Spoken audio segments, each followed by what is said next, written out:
कभी अगर बनना हो तो बाज बनना, लेकिन कभी तोता मत बनना। तोता बोलता तो बहुत है, लेकिन ज़्यादा ऊंचाई तक उड़ नहीं सकता। बाज बोलता बहुत कम है, लेकिन सबसे ऊंचाई पर उड़ता है और बाकी पंछियों का राजा होता है बाज। आज मैं आपको 5 ऐसे पॉइंट्स बताऊंगा जो कि हर इंसान को बाज से सीखना चाहिए और लाइफ की बहुत बड़ी लर्निंग है इन 5 पॉइंट्स में। पहला लेसन, ईगल फ्लाई अलोन। बाज अकेले उड़ता है और बाकी पंछियों के मुकाबले सबसे ऊंचाई पर उड़ता है। बाज अकेले उड़ेगा, लेकिन कभी भी चिड़िया या छोटी पंछियों के साथ नहीं उड़ेगा। बाज हमेशा या तो बाज के साथ उड़ता है या फिर अकेले उड़ता है और इससे हमें ये सीख मिलती है कि छोटी सोच वाले लोगों से दूर रहें और अकेले रहो, क्योंकि यही वो समय है जब खुद को जानने का असली मौका मिलता है। दूसरा लेसन, बाज का विजन बहुत ज़्यादा क्लियर होता है और बहुत ज़्यादा स्ट्रांग होता है। बाज अपने शिकार को 5 किलोमीटर दूर से ही देख लेता है और जब एक बार उसे अपना लक्ष्य दिख जाता है, तब उसके बाद रास्ते में कितनी भी मुश्किलें क्यों ना आए, वो अपने लक्ष्य को हासिल करके ही दम लेता है। इससे भी एक बहुत बड़ी सीख मिलती है कि अपना विजन क्लियर रखो और उसे हासिल करने के लिए फिर चाहे कितनी भी मुश्किलें क्यों ना आए, पीछे मत हटो उस बाज की तरह। तीसरा लेसन, बाज कभी भी मरे हुए जानवरों को नहीं खाता, वो हमेशा जिंदा शिकार करता है और इससे हमें ये सीख मिलती है कि जो हमारा पास्ट है वो मर चुका है, तो अपने मरे हुए सड़े हुए थॉट्स पर ध्यान मत दो और अपनी आने वाली ताज़ी फ्रेश ज़िंदगी पर ध्यान लगाओ।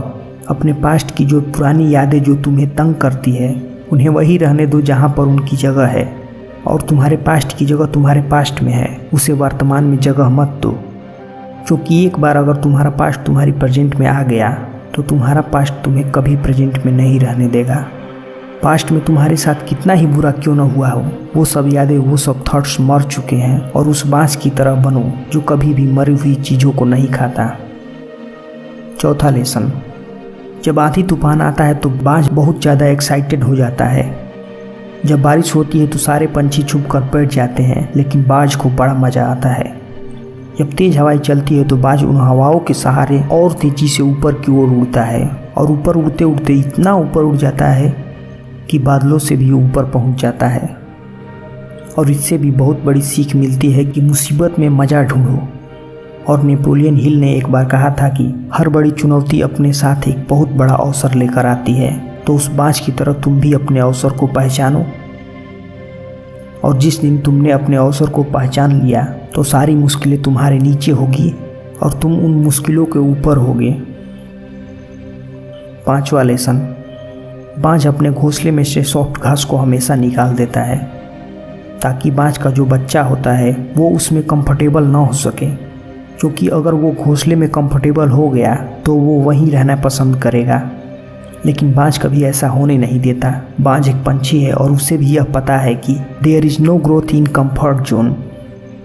लेकिन हम तो इंसान हैं ना, और इंसान होने के बावजूद भी कई सारे लोग इस बात को समझते ही नहीं हैं। आप जितना ज़्यादा कंफर्ट जोन में रहेंगे, आपकी लाइफ आने वाले समय में उतनी ही ज़्यादा अनकंफर्टेबल हो जाएगी।